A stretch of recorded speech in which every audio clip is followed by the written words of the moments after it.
I thought I bought my dream house, but little did I know Karen from the HOA had other plans. She started sending me ridiculous fines, but the real kicker, she was trying to force me to sell my house to her at a fraction of the price. Watch how I turned the tables, used the HOA rules against her, and made Karen regret ever trying to steal my house. You won't believe how this took a turn for Karen. Watch until the end. Trust me, you don't want to miss how this one ends. And hey, hit that subscribe button because you'll need to see what other crazy stories I've got coming up. It all started with a simple letter, a fine from the HOA. It was addressed to me, and at first, I thought it was just a typical new homeowner issue. The letter claimed I was in violation of some minor rule I had never even heard of. The fine was ridiculous, but I paid it thinking maybe I had missed a detail during the purchase. But it didn't stop there. A few days later, another fine came, and then another. This time, they claimed I hadn't maintained the neighborhood aesthetic, whatever that meant. I could barely even understand what the violation was. My grass was cut, my house was painted, and everything was well kept. It started to feel less like accidental enforcement and more like targeted harassment.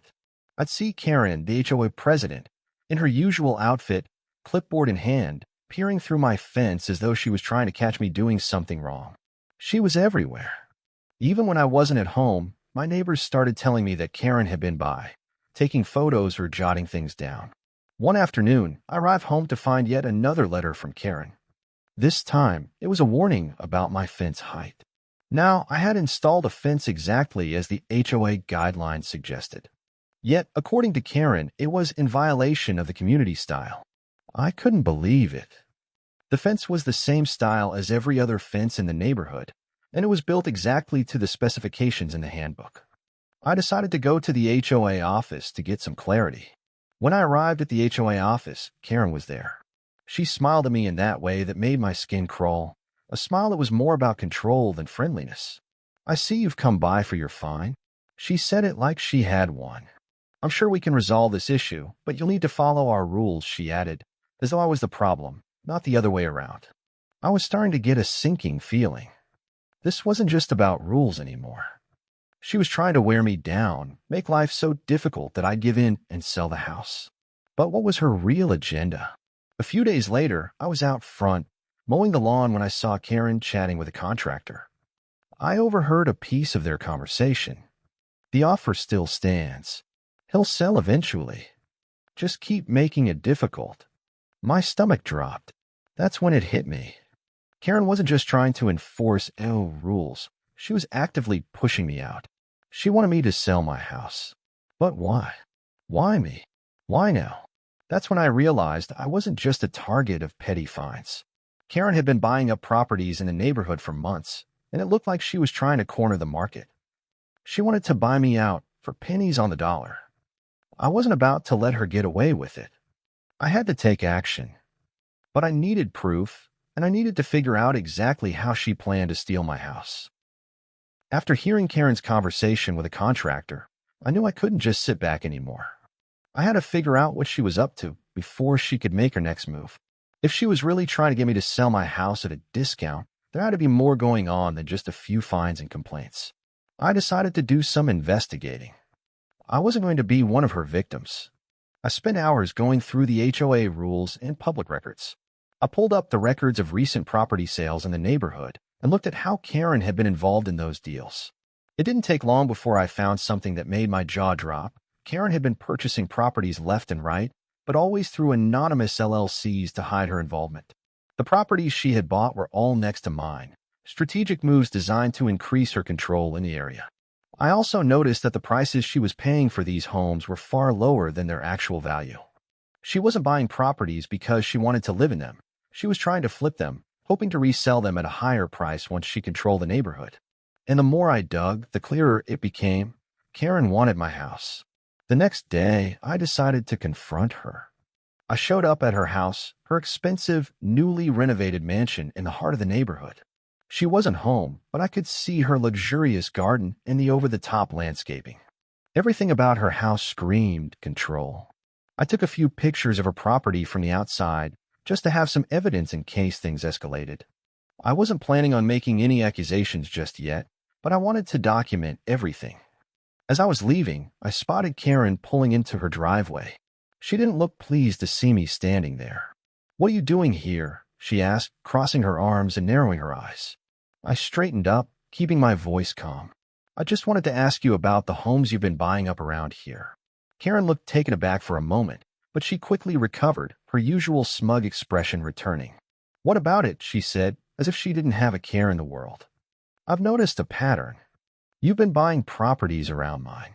What are you planning to do with all these homes?" I asked, keeping it casual but firm. She tried to brush it off, laughing it off like it was no big deal. "I'm just investing, you know? Real estate, it's a great business." But I wasn't convinced. "I've seen the prices you're paying for these homes. You're not buying them to live in them. And I know you're trying to get me to sell mine." For the first time, I saw Karen's smile falter. "You're overthinking things," she said quickly. "This is none of your business. You should just take the offer. It'll be easier for everyone." Her response confirmed everything I feared. She wasn't just making me uncomfortable with fines. She was actively trying to force me out so she could take control of my property. I knew I had to take things a step further. I wasn't going to sell out to her, but I also needed to gather more evidence. I started researching Karen's financial dealings. I visited the local real estate office and talked to the agents who had worked with her on previous purchases. After a few hours of chatting, one of them let slip that Karen had been pressuring homeowners to sell at lower than market prices. I wasn't the only one she had tried to pressure. Other neighbors were getting lowball offers, and when they rejected them, she used her position in the HOA to target them with fines and complaints. I now realized that Karen wasn't just targeting me. She was trying to take over the entire block by bullying people into selling their homes at discounted prices. One evening, I found Karen in her yard, watering her plants. I knew this was my chance to confront her directly, but this time I had a strategy. I pulled out my phone and started recording our conversation. I knew I needed to have everything documented. "I know what you're doing, Karen," I said, speaking calmly. "I've done my homework. You've been buying up properties and trying to force homeowners to sell to you. But you're not going to bully me into selling mine." Her face immediately turned red with anger. "You don't know what you're talking about," she snapped. "You're just making things difficult for everyone. Why can't you just take the deal? It's good for you." I raised an eyebrow. "I'm not the one trying to make a deal with a bully. This is about power, Karen. You can't just buy up the whole neighborhood." I knew then that it was time to take action. I had all the evidence I needed to expose Karen for what she was, a manipulative, power-hungry person who thought she could control the neighborhood. But I needed to get the HOA involved and show them that her actions weren't just unethical, they were illegal. With everything I had learned, it was time to take action. I wasn't going to sit around while Karen tried to ruin my life and manipulate the entire neighborhood. I started gathering all the evidence I had, her lowball offers, the documents from the real estate agents, and my recording of our conversation. This wasn't just about me anymore. It was about protecting the neighborhood from a person who thought she could control everything. I began contacting the other homeowners she had targeted, telling them about Karen's scheme and how she was using her position as HOA president to bully people into selling their homes. To my surprise, many of them had been too afraid to speak up before. Karen had been so intimidating that no one had the courage to call her out. But now that I was standing up, others began to join the fight. I knew I had to take it to the HOA board. Karen couldn't be allowed to continue this charade. I sent a formal letter to every board member outlining everything I had discovered, Karen's secret property purchases, the underhanded tactics she had used to push homeowners out, and the conflict of interest she had as HOA president while buying up properties.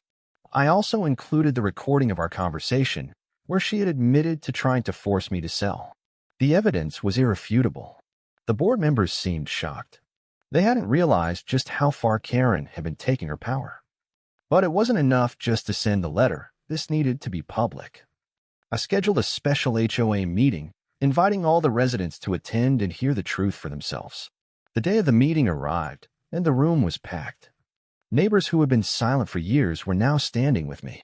Karen was sitting at the front, looking as smug as ever, but I could see the nervous energy radiating off her. She knew something was about to happen.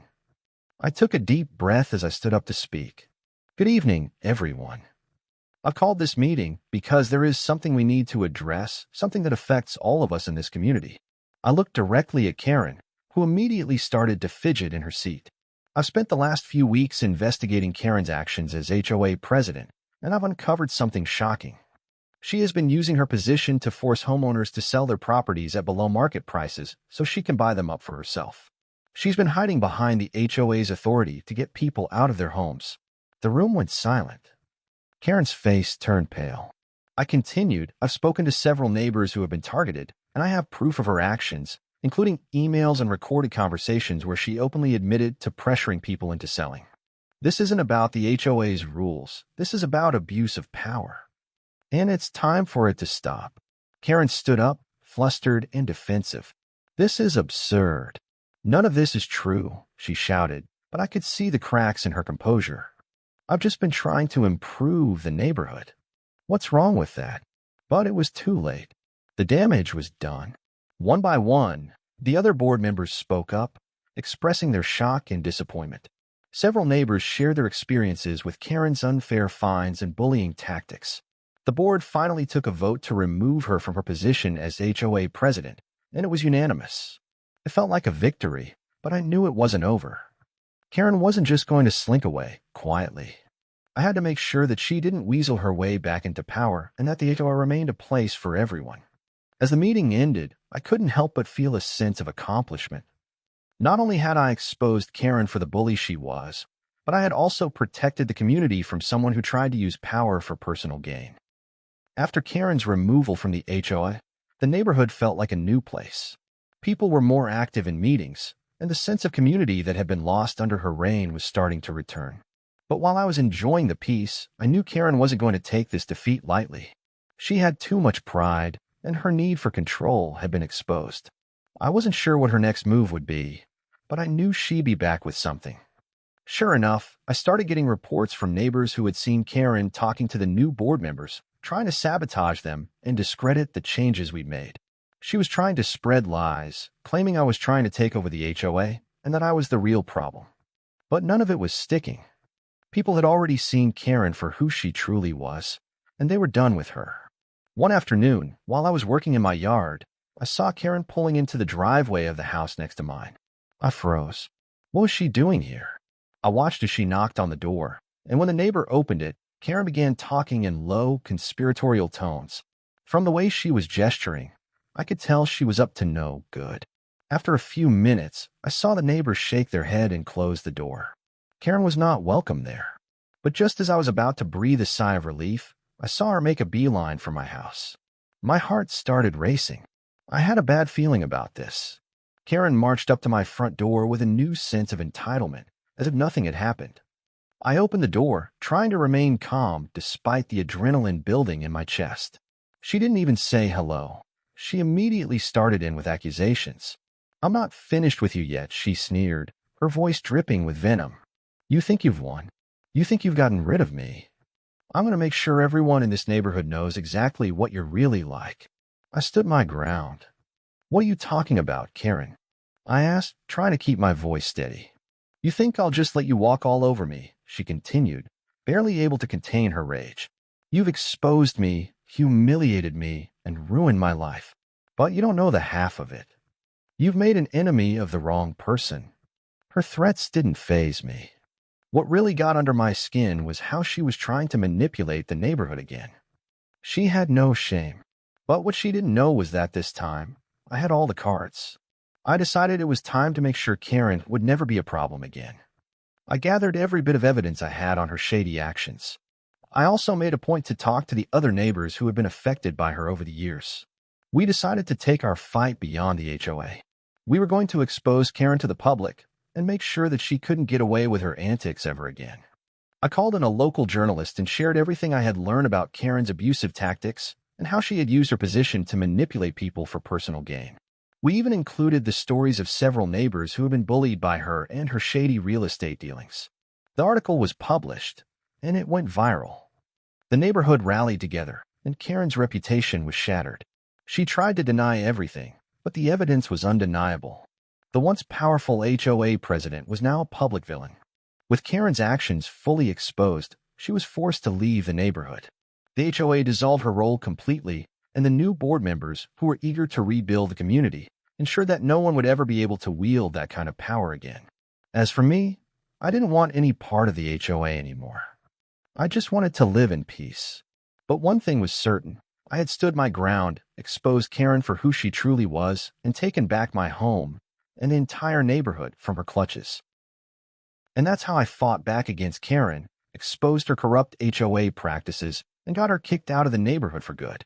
If you've ever had to deal with a Karen or an overbearing HO, let us know in the comments. What did you do? Like, subscribe, and comment if you want to hear more stories of standing up to bullies and taking control of your life.